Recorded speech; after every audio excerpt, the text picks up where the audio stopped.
All right, guys, so we're going to be covering today the TRT with my accent. Most of the time people take TRT in the form of once or twice a week. We're going to be looking into microdosing this, which is going to be daily, as I believe correctly. So today we've got Alex, Jeff, the usual good-looking men. So run me through first, can you just tell me the traditional TRT protocol that people take, and then we'll dive into the benefits of macrodosing. Yeah. So this show's point is we have a lot of people always ask us, what's the best way to take testosterone? And there's clinics out there that do something like every other week, which is absolutely stay away, stay away. Especially if you're talking about an ester like testosterone cypionate, which that word cypionate is the ester that's bound to the testosterone molecule, in which it ultimately how quickly the half-life of that drug is or is not. So an anthate, cypionate, propionate, different speeds of drug. But the most commonly prescribed version of testosterone is testosterone cypionate. So we'll focus on that.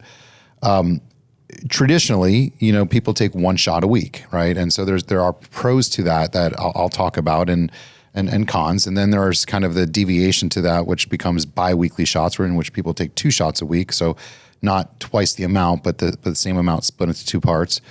And then you'll have clients who've recently kind of jumped on board of this idea of taking a micro type shot in which it's almost daily or every other day. And there are pros and there's cons to that. And, a lot of biohackers and a lot of social media platforms promote the idea of taking really small injections. And the reason why this is being taught today is because Jeff and I, this past weekend, we had some friends in town and, they're going to other clinics, whether, for whatever reason they don't come to us, but they're going to other clinics and, their providers advising them to do daily shots, and they're promoting some goods and bads. So I want to put out my opinion of these strategies and what I've experienced, and Jeff will kind of tune in too and talk to you about maybe ways, if you're doing one way or another, to reconsider choosing the other option, or just to know that you're doing it the right way. You have tested it yourself, have you? Yeah, of course. I've been doing testosterone for 20 years, so yeah. I've tried every way you could imagine. Every potential method. But I was just going to say, you got an IV in your arm. You talk completely different. He's almost like handicap. I am. You won't see me use my arm. I'm getting an IV as we're speaking, guys. Yeah. So, well, just if you guys wonder. Yeah, I'm kind of jealous, to be honest. What IV are you doing right now? Yeah. This is our anti-aging one. So a little bit of this, a little bit of that in there, cocktail-wise. A little bit of antioxidants. Some antioxidant, glutathione, some NAD, some cellular health. Yeah, so. I can't wait till the NAD go full open on that one. Yeah, they don't want us to be shut up and get bright red. Yeah. So let's start with the traditional. Well, let's kind of start even before the traditional. For years, I can't tell you how many people have come into the clinic that get a shot once a month. A lot of times at the VA, they'll give those vets usually 1 shot a month, or their doc will give them 1 shot a month, which what's the point of even doing 1 shot a month? You end up having 10 days of okay and then 3 weeks of crap. Yeah, chances are you had a low enough testosterone level at some point to warrant the need to decide to start testosterone. Some provider decided to write you a prescription, and then they say, well, give them a shot once a month, or that just seems to be what the insurance will carry, which then is further telling their bodies to stop producing testosterone more so naturally, and then they become dependent on this big dose that then tapers off. And with that big dose present, 1 time a month, you get this opportunity to taste a great testosterone level for a moment, but then it fades off and you go back to feeling like shit, even worse off than you did before, which is even amplified further because now you get a chance to almost eat filet mignon 1 time out of the month, and then you got to go back to eating like chuck the rest. So your variable between good and bad is so dramatic.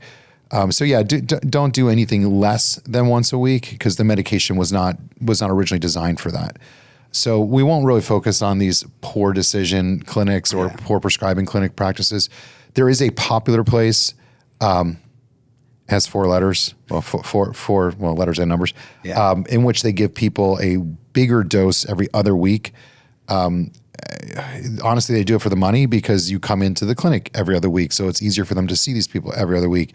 But what happens is you introduce a high level of testosterone, and then the male body responds by producing a high level of estrogen.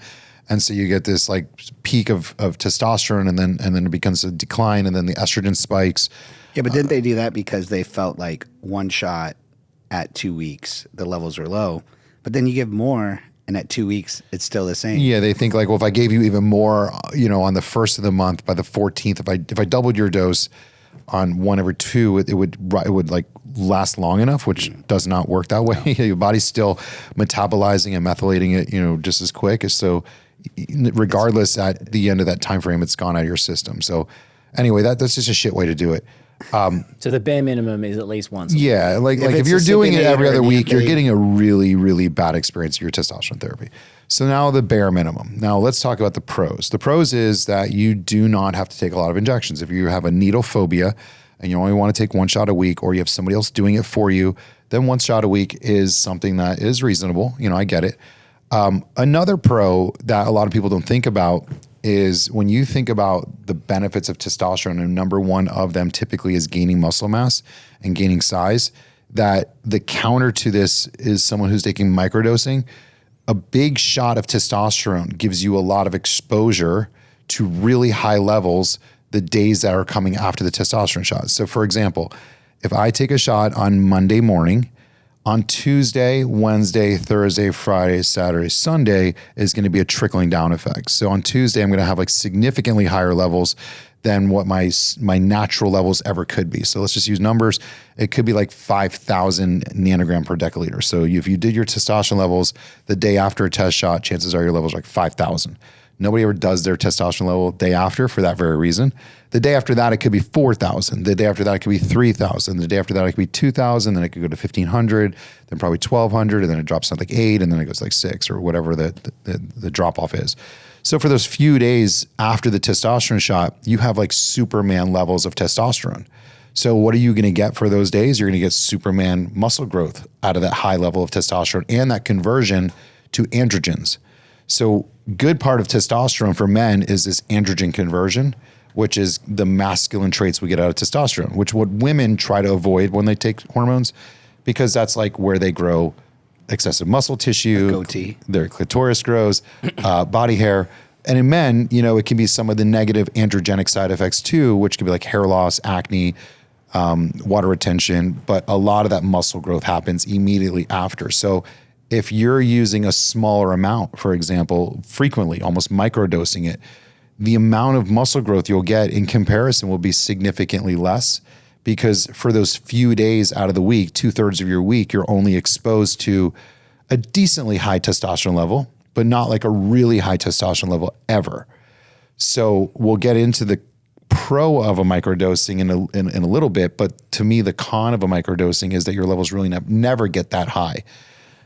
Another pro of a once a week injection, is, well, shit, that's probably the only other pro, isn't it? Pro is a little bit more muscle, because the cons, typically when you do push high, you do get some byproduct. You get some estrogen conversion. You get the good DHT conversion, but also DHT can feed hair loss, prostate issues, aggression. Right. So, it comes with a little bit more cons.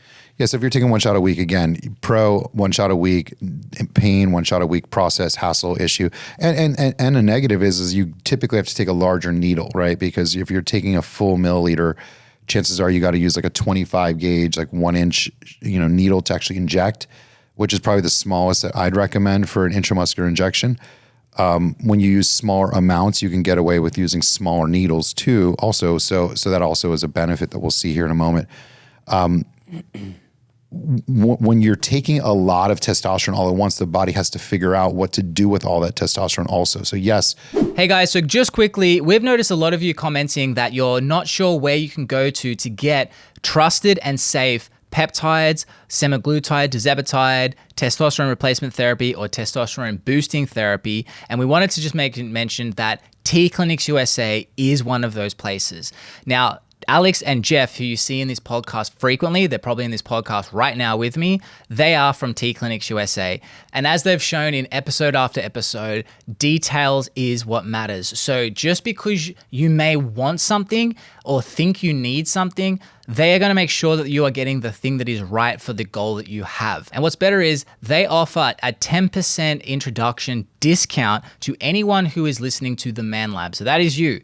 So if you wanted to make use of that, get peptides or testosterone from a place that you can trust that have your goals in mind and want to show you the right way to get there, go to tclinicsusa.com, mention the ManLab for 10% off your first package, and you can even ask Alex or Jeff directly any questions you may or may not have, which is kind of cool. So just again, tclinicsusa.com. If you don't want to remember that, the link is in the description of wherever you are listening or watching this podcast. Mention the ManLab in the contact form and you will receive 10% off your first package. Now let's get back to the show. The exposure to that really high level is theoretically great, but it also comes with the bad. Okay, so the bad is going to be an overdevelopment of estrogen, typically for some guys. So it's called aromatization. So then, you're going to have to potentially use an anti-estrogen to block some of that aromatization in which the body's converting testosterone, to estrogen. You're also going to get some of the side effects of red blood cell development, the polycythemia.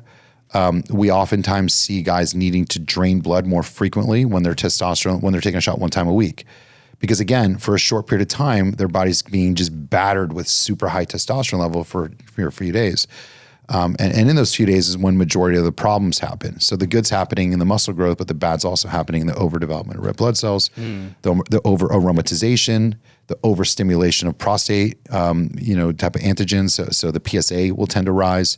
And then other issues like DHT spiking, acne. like acne, hair growth, hair growth, hair loss, right? It leaves the head, it goes to the back. Right. Yeah, that's mean. So think about once a week shot presents a really great opportunity to grow good muscle tone and not have the issue with injection so much, but it comes with the negative of, high peak, low trough, difficult to manage side effects.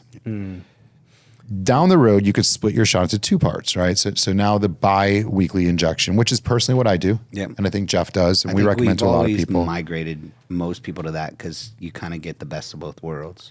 Yeah, because number one, you're only having to take 2 shots a week, so you have to remember, like for example, Monday, Thursday, Tuesday, Friday. I have people who get neurotic about it and try to roll it every 4 days. 3.5. Yeah, it's like let's just pick a 3 and a 4. Oh, by the way, a benefit of the once a week shot, it's easy to time your blood test also. Because, if you're doing a shot on Monday, you do your blood test on Monday morning. When you're doing bi-weekly, your high amount of testosterone isn't as high, but it's still pretty damn high comparably. So if you're doing, again, use 200 milligrams for purpose of this conversation as your once a week dose. Now, if you're doing bi-weekly, you're doing 100 milligrams twice. The needle can be a little smaller because you're only needing 0.5 ml in there. So you can actually get away with probably like a 25 gauge 3/4 or even like a 27 gauge half, depending on how lean you are. I think a lot of that has to do with the time it takes to push. Yeah. So and draw. If you're doing a large amount, it's going to take longer to push through a smaller needle. So when you do less, you could use a smaller needle and it's about the same amount of time. Right. So the high is less. And the low is not as just dramatically different, right? So the low point's always about the same, meaning like when it's time to refuel, meaning take the testosterone shot again, whether you're doing one a week, bi-weekly, or theoretically every day, your low point across all those differentials are typically the same.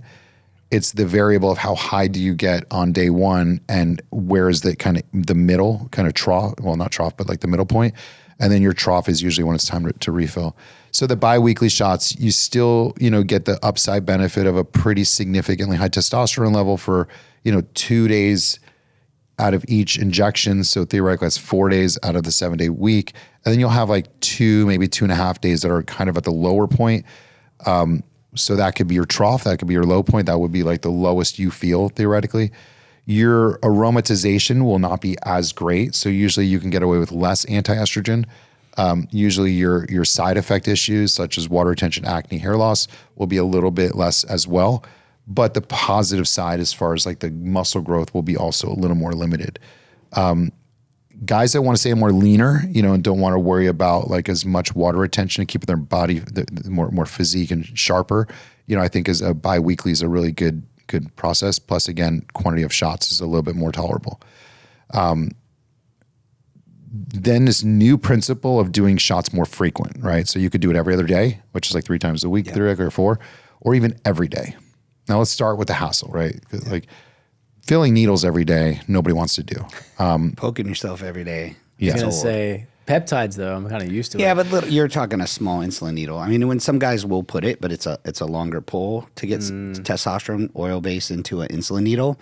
And then, as far as just the frequency of shots becomes tedious. And then if you're doing sub-Q, which you have the thought process of intramuscular versus subcutaneous, a lot of times subcutaneous, it sits in adipose tissue. Sometimes it's not, the release rate isn't kind of perfect, or you can't time it out as good depending if you have a lot of fat or a little bit of fat. I don't get like the whole phenom behind sub-Q testosterone I think just people shots. try to Because it says on the bottle from the manufacturer for intramuscular use only, and like putting oil into your fat for most people kind of beads up. And I guess the argument is that it absorbs slower.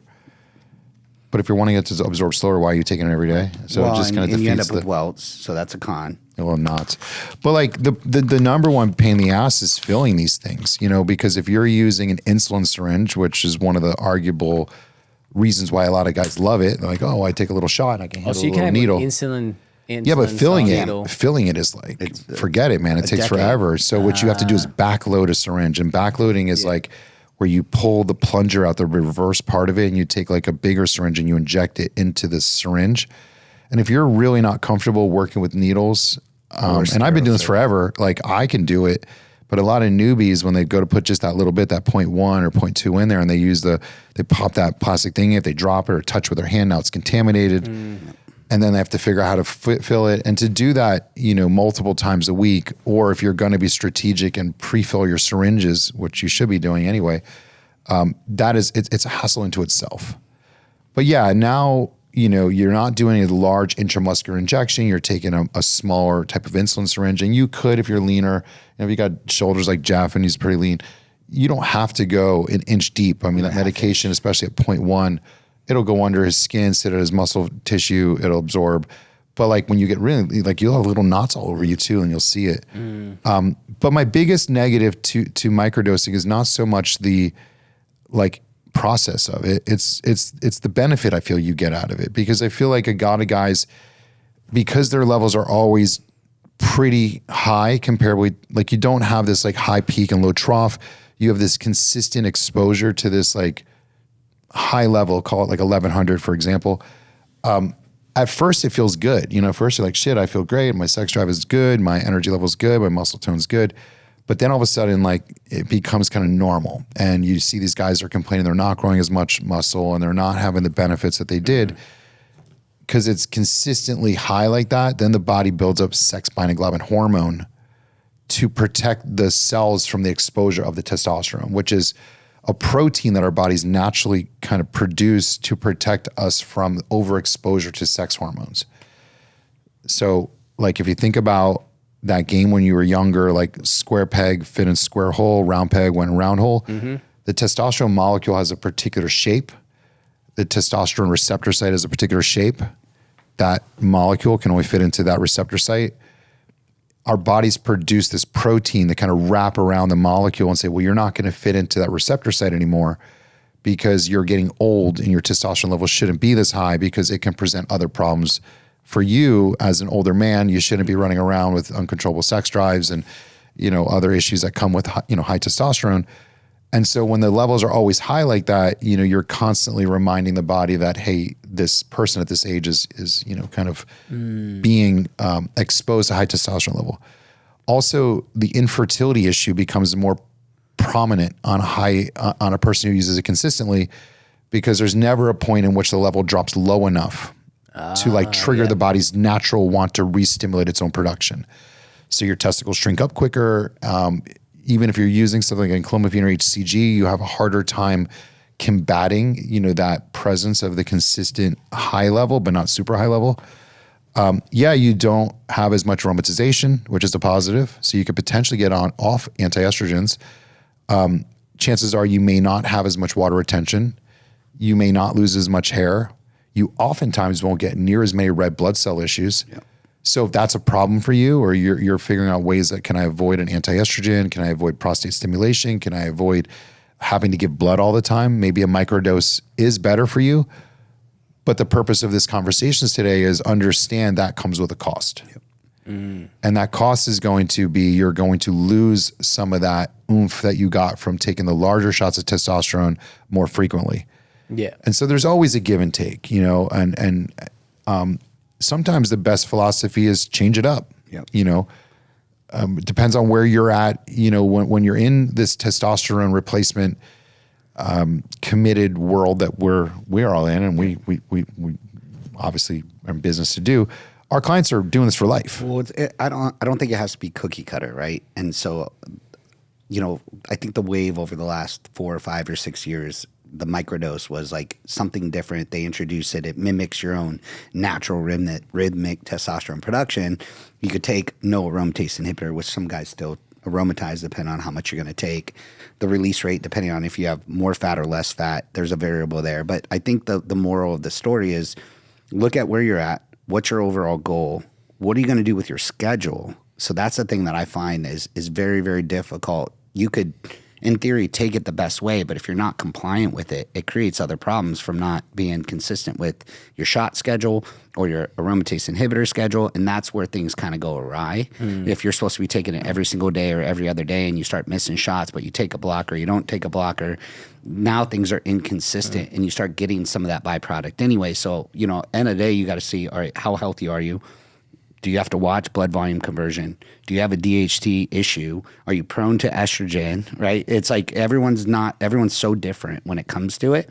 And then what's going to fit your schedule and dial yourself in on that schedule and then stick with that schedule. And then, but you could always try different methods. I think it's just working with your provider, the clinic, and just having someone who truly knows how to adjust per the med history of the person. And I would say just your overall goals. Find out if you may have low testosterone for free with the ADAM test. Now, sometimes it's a little bit nerve-wracking to go into a clinic to get a full blood panel to find out your hormone levels. And sometimes you might just want to sort of kick the tires just a little bit. If you are that person, the ADAM test is for you. All it is a couple of questions that are completely non-intrusive, non-invasive, that will help give an indication to you whether you may or may not have low testosterone. And the best part is the ADAM test is accurate up to 88% of the time. So for something as simple as a questionnaire, that is a very high number. Now, if you want to make use of that, you can do it online right now. It takes less than 30 seconds to fill out, and it is at bit.ly/free ADAM test. That's free ADAM test. Now, if you don't want to remember that, the link is in the description of wherever you're listening or watching this podcast. And then after you've filled out the questionnaire, you will now have a better idea of whether you may or may not have low testosterone and if you need to take the next step, which is a detailed blood panel with a clinic such as T Clinics USA. So again, to make use of that, go to bit.ly/free ADAM test, and let's continue to making men great again. Let's get back to the show. If you miss like one day on that microdosing plan, what would that drop look like? I mean, you'll feel it. Yeah. You really will, because like you're not giving yourself enough of a dose at any one point to carry you through, a 50% amount more of time off than you should have, right? So if you're supposed to take something daily and you miss a full day, that's 100% longer of a time frame between dose and dose. Yep. But if you're on a once a week shot and you miss a day, then who cares, right? Like, just pick it up next day. You're probably not going to notice much. So that is a reality. Jeff's a great point. If you're not of a person who can really keep up on a schedule, don't try to tie yourself to a protocol that requires a schedule. Put yourself on something that's more manageable. Don't say I'm going to take a shot once a week and then find yourself at the end of the week finding that you took 3 out of 7 shots. Right. Because if you're not doing it. If you're not doing it, you're not doing it. It's pretty much, unfortunately, that you're either going to do it to do it, or you're going to or do it and not do it. And if you're not doing it, then you need to find something that's very much more willing to work in your schedule. But I think it comes into the reality that like having options gives people the opportunity to assess what works for them, and maybe their reason to choose not to do this is not something that gives them an indefinite reason. Like I have clients who say, I'm just not willing to take that big shot. I can't do it. All right, well then you don't have to, just then do the microdosing strategy, right? Like that option exists for a reason, or people who are constantly plagued with having to donate blood. Is that the NAD? Ugh, man, I got the NAD hit me. That's like shit. I'm a little flushed. My stomach's a little turning right now. I'm trying to talk through this one. His cells are on fire right now. Riffing right now. I mean, I you can take it from here. Well, I was going to say, I got you on this one. Tag it. Yeah. Tag you in. So, no, I've tried every method. I know you have as well. What I found personally, and I've tried the once a week, I've tried the twice a week. I've gone to the every other day, and then the daily. And usually what happens with the more frequent schedule, I would miss a shot, something would happen, or I just got to the point where I'm like, man, I'm tired of sticking myself one more time. And and this is like after thousands and thousands of guys, like most people will migrate back. And what I found that is the best, most consistent for the average person, the average guy, the average health history, usually twice a week. It's easy to manage. The schedule's easy, and you could keep things super stable and mitigate a lot of the problems. So we've kind of always tried to start somebody there. But we do have the people that, are looking for a little bit more muscle and they're maybe better, health history wise. So, it just adjusted to them, but I can't do the microdose. Also, like too, when you're doing the bigger shots, you can adjust like your training schedule, for example, and your diet, for example. Like if you're going to take a shot on Monday, you can hit legs on Tuesday. Your testosterone levels are way higher, androgen levels are way higher. There is a reality that during that day, you're going to get more abilities of your training schedule. If you're taking smaller shots and maybe you're a cardio guy, maybe you're a jiu-jitsu guy, maybe you're a swimmer, maybe you're just a normal person who wants to take a walk on the beach with your wife. I mean, like maybe you don't want that much testosterone raging through your system. If you're getting anxiety or you're finding you're an asshole for half the week, then maybe there's a reason for that.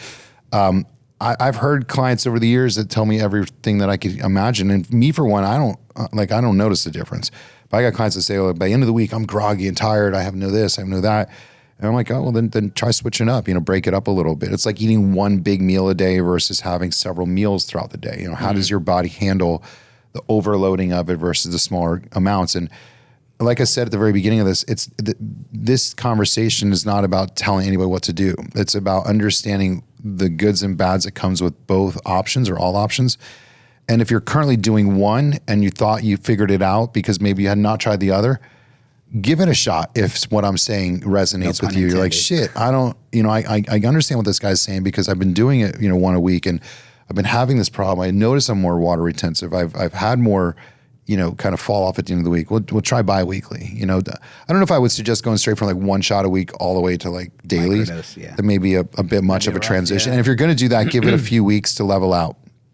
Because even like the GLP-1s, semaglutide, tirzepatide, we have clients that do it once a week. And then they're like, well, I want to try doing microdosing, daily or every other day. And I'm like, don't expect in week one to have like the smooth transition. Because if you're traditionally a once a week shot, Monday, for example, and you decide next Monday, I'm going to take half a shot instead of my full one, anticipating on Thursday, you're going to do your other half, chances are on Tuesday, you're going to feel a little bit lackluster. Well, you know what Tuesday and Wednesday should feel like. Right. You're going to feel like comparably. So it takes a minute to kind of And then Thursday, you're going to get this boost again. And then Friday will be like, and then by the following Monday, you'll have kind of caught up. When you break it down, testosterone to the GLPs, because it's very similar. Like testosterone, if you get a big whopping shot, most guys who are physically active, by day 4 or 5, they get the 5-day nosedive. And they see it drop off pretty quick. In the last couple of days, they're dragging.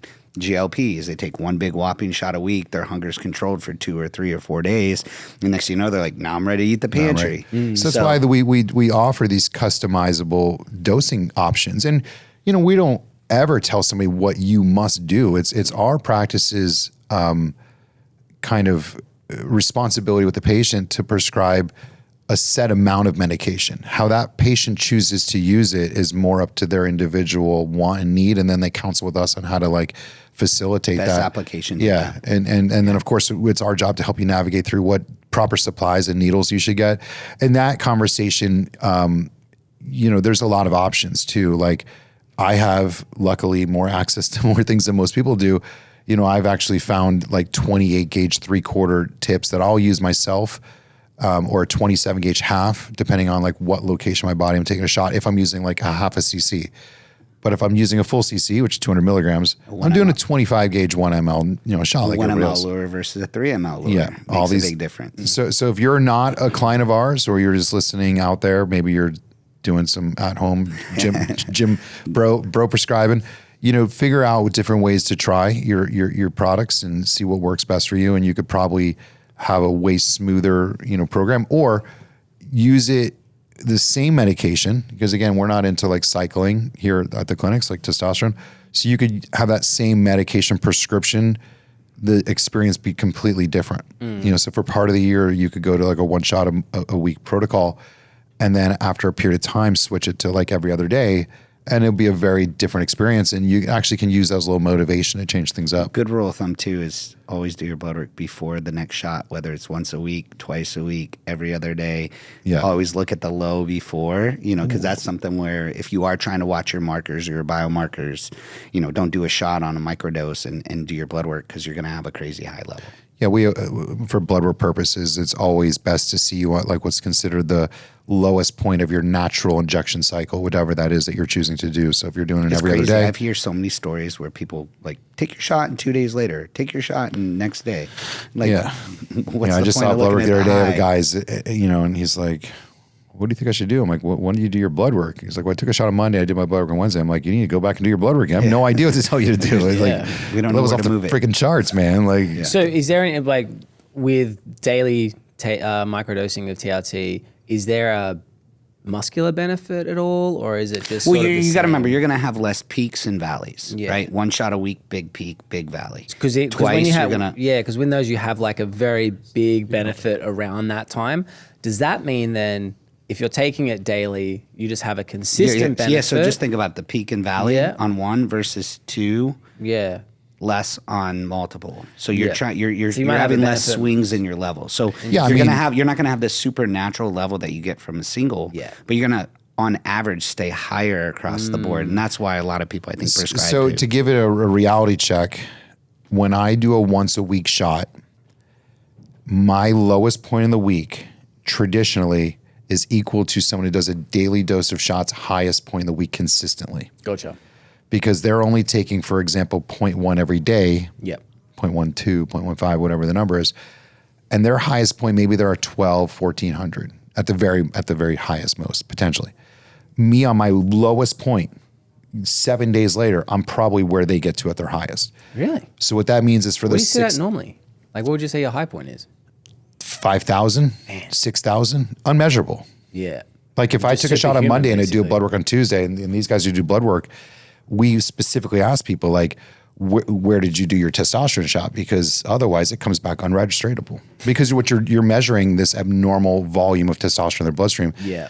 And what happens is these guys go to see their general practitioner and their other doctor runs their labs, and then they get the riot act. They're like, your testosterone's through the freaking roof. And he's like, well, I did my shot 2 days ago. And I'm like, well, you can't go by that. It's like filling up your car with gas and then driving 1 mile down the road and checking your fuel tank versus, driving all the way across the Alligator Alley. I mean, it's going to be different based on consumption, right? Yeah. So you need to know how to measure it accordingly. And there's no way that you would stay in physiological ranges using those prescribed amounts. I mean, even if you took a super conservative amount of like 20 milligrams, like 20 milligrams is 0.1, like to the 10 line, the day after your level will be like 1,500 or 1,600, which is higher than like any reference range goes. Yeah. Okay. Cool. So anyway, try them out. These are just a crack, guys. just conversation based on what you could try. So Yes. And if you want, go to tclinicsusa.com, mention the ManLab for 10% off your first thing. Make sure you subscribe if you haven't already, and we'll see you next time.